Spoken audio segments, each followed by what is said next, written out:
महापालिकेच्या सत्ता स्थापनेचा कार्यक्रम जवळपास निश्चित झाला आहे। महापौर पदाची उत्कंठा आता संपली असून केवळ अधिकृत घोषणा बाकी आहे। भाजपकडून नगरसेविका रितू तावडे यांनी महापौर पदासाठी अर्ज दाखल केला असून उपमहापौर पदासाठी शिवसेना शिंदे गटाकडून संजय घाडी यांनी अर्ज भरला आहे। विरोधी बाकांकडून एकही अर्ज न आल्यामुळे ही निवड बिनविरोध होणार असल्याचं स्पष्ट झालं आहे।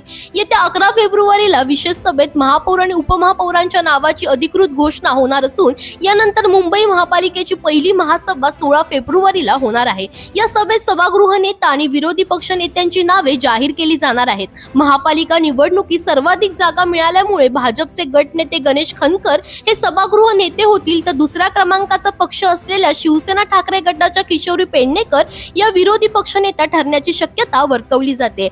या सभेत स्थायी समिती आणि शिक्षण समितीच्या 26 सदस्यांची नावेही घोषित केली जाणार आहेत। 20 फेब्रुवारीला या दोन्ही समित्यांच्या अध्यक्षपदासाठी निवडणूक होणार आहे। 23 फेब्रुवारीला सुधार आणि बेस्ट समित्यांच्या अध्यक्षांची निवड केली जाईल। 24 फेब्रुवारीला विशेष सभेत उपमुख्यमंत्री अजित पवारांना श्रद्धांजली अर्पण करून सभागृह दिवसभरासाठी बंद केलं जाणार आहे। 25 फेब्रुवारीला उर्वरित विशेष समित्यांच्या अध्यक्षपदाच्या निवडी होणार असून त्यानंतर मुंबई महापालिकेचं कामकाज पूर्ण क्षमतेने सुरू होणार आहे। दरम्यान तुम्हाला अशाच पॉलिटिक्स रिलेटेड अपडेट्स हव्या असतील तर इंडिया लीडरला फॉलो करायला विसरू नका।